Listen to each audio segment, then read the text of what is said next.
Hello everyone, this is Sibbe Bladh.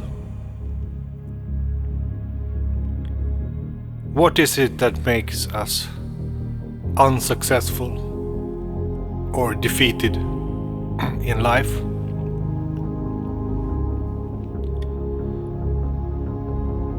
The one single reason that we are not all-powerful, almighty, omniscient, omnipotent is that we don't believe in ourselves. It's our insecurity that is the only stumbling block in our way. If we fully would believe in ourselves, anything would be possible. With our physical body, we can only see about 1% of reality. So the force that is within us is much greater than our physical body. We can feel much more than 1% on an energetic level in our energy system, in our grid. So the more we can connect with this, the more power we can get. And the nothingness, the Ginunga gap, the eternal space, the infinite potential, the more we connect with that, the more destiny is in our hands to create life with and gain consciousness and wisdom from. Because infinity are filling itself with life, and life is growing itself through the planetary systems. So the more we connect with this power, which is our true self, it's the power that grows inside of our physical system. So the more we connect with this energy, the more powerful we are. And the more magic it becomes, because we surpass the 1% capacity of materia, and we see much further and accomplish much more greater things in that state. And we cannot forget to have a relation with the invisible, with the invisible force, to keep our frequency high.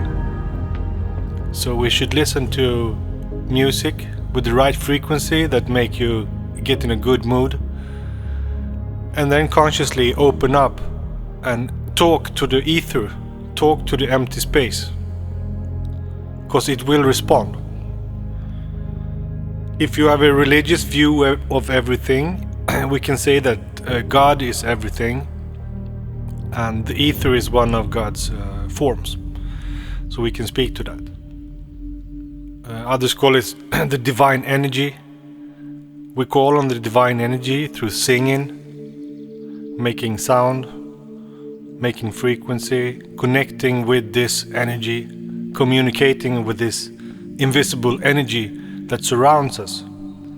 We can't forget that. And optimally, we follow the Vedic instructions how to live with purity, washing ourselves in the water, merging ourselves in water many times daily to raise the frequency and to accomplish a catharsis of the soul, so to say. And of course, food, what we eat, should bring energy and light to our structure and not pollute our structure, which is a temple of the most high energy, of the highest love. Is it what's growing in you? So we cannot block this with filth, with trash that block our blood vessels and our energy channels. It's very important to remember. And everything is connected with the electromagnetic grid. So if you can enhance the electromagnetic energy with some tools, with some techniques, it's very good. Or if you can walk in certain places in the landscape where electromagnetic energy is higher, it will be good for you. It will serve your meditation, your frequency. And we have to care for this frequency daily. It's like hygiene, spiritual hygiene, that we always cleanse ourselves, do the fasting, do the internal works, the sports. We keep moving to pumping all systems in the body, keep them fresh and flowing, and to be a part of life itself, in nature, in yourself. And then we start to knowing ourselves more, and this insecurity, which is a barrier for true success or true connection, it starts thinning out and disappearing eventually, and you become sure of yourself, you become strong, you become confident. And this confidence allows you to love yourself and to truly feel unique and powerful and special. And that is the right feeling. When you're running and you manage to make 5 miles, 7 miles, you know that you are strong, and it makes you feel good. So if we truly believed in ourselves, behind all blockage, all the hurt, all the problems in life, we would constantly be in a bliss, in a divine ecstasy. For this connection with the divine would always be active. And if we truly understood the magnificence of the universe, we would always be filled with love. Endless, eternal love would flow through us to such degree that we would almost faint. It would be too much for us to carry. That's why we have layers of illusion to damp the force, so it don't burn us totally. We have to connect with the force in stages, because when we are truly fully connected with the force, we will leave the body. Like the butterfly come out of the caterpillar, we will leave the body when we are finished. So it's important it don't happen at once, because we're also here to feed the physical machinery that grows power. You are both the product and the factory, and you're self-sufficient. So it comes gradually, stage by stage. You merge with the divine power. So that is something to think about if you're always living external from what impulse you get from the environment. You're feeling like a backseat driver in your own life. You're not holding the wheel. You're a victim of circumstances. Then we can lose touch with our true nature,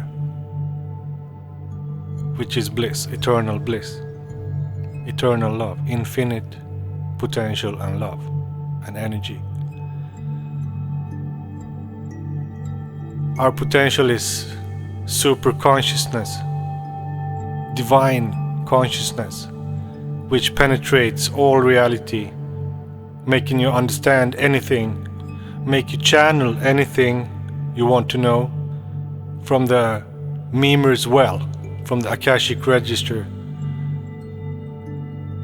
from eternal space, eternal emptiness, Ginunga Gap. So we can connect with this universal consciousness of space. And then we're getting closer to the source, beyond all this illusion that we have created in the world. All mystery, all religions from the old times are very symbolic, very psychedelic, strange tales and stuff. We can leave all that behind now, and we can live in the true connection, scientifically understanding what all this is about. It's not a mystery anymore. The biggest mystery nowadays is the stupidity of man. That they are unable to be truly high, developed, magnificent, genius life form. That is the big mystery nowadays. Because it's looking worse and worse. And of course, we have an answer for why this happened. It can be pretty cruel, but they have grown humans like a factory, like an animal, like a cattle, and mankind has lost a lot of their natural instinct, which comes from their full connection with nature and the powers of nature and the universe. And they have entered the small world of slavery, of mental slavery. And out of this factory of humans, this consciousness have grown big. And Maya illusion is a natural part of the world, but it can also be something that closes the door for true evolution, true spiritual evolution. Must be a perfect balance between those. And a society cannot be fully merged in physical illusion and forgetting about the spiritual nature of life. And vice versa, the material world cannot be sustained by simply only have a spiritual approach to life.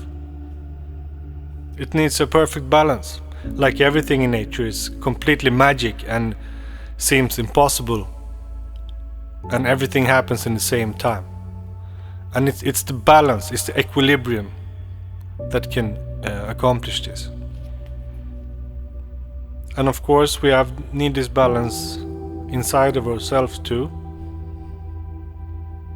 between physical and spiritual, between fantasy and rational thinking. We cannot misuse any of this and come with unbalanced views. Most people with unbalanced views are quite embarrassing. They make a lot of strange conclusions about stuff. And those who over-rationalize, they are also quite pathetic people. They have no dimensions, low frequency. Yeah, it's hard, but you have to get to know your true self. Have a relation with your true self, with your true nature. Through stillness, through all the techniques we mentioned before, by love, by memory, and to always remember who you are and don't forget. Because the illusion wants to devour you every day to make you forget everything. So you always have to go back to your history, your wisdom and understanding of your life, so you remember who you are. And the memory is magnetic. It will attract energy to you, wisdom to you. The brain is a genius. It will calculate and show you stuff that is important to know. When your brain compares the past and the now, it might be a different future outcome. So we can't forget about who we are, and to love that, and to remember that. And in the same time, don't be too bewitched about who you are. Then you enter ego, and malignant ego will hurt you. It will hurt your surrounding. It won't help you. And this might sound like a cliche, but everybody is beautiful inside. Even the worst people, they have an wish inside to do something beautiful, to be something great. It's just the most depraved, psychologically disturbed people that have no other aim in life than to be a black hole, to be a destructive force that make life miserable for everybody. but it's very seldom. Even the most bad people, the baddest ones, often have good intentions inside, because they have this beautiful power that is growing all over. But then, in different grades, we are connected to this true self, this true power. And all our insecurities, they stop us from truly achieving, manifesting, and being completely magic.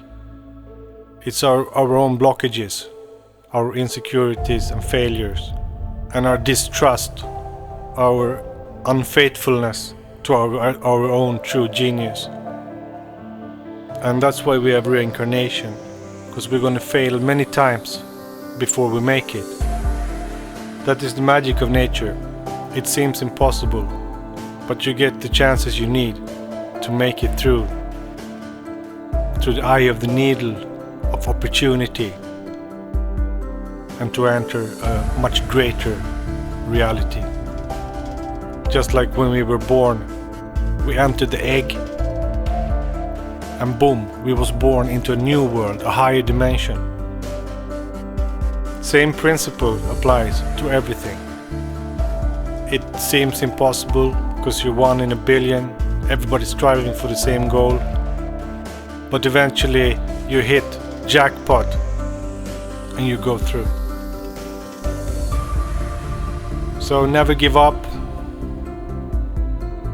no retreat, no surrender, just full force ahead.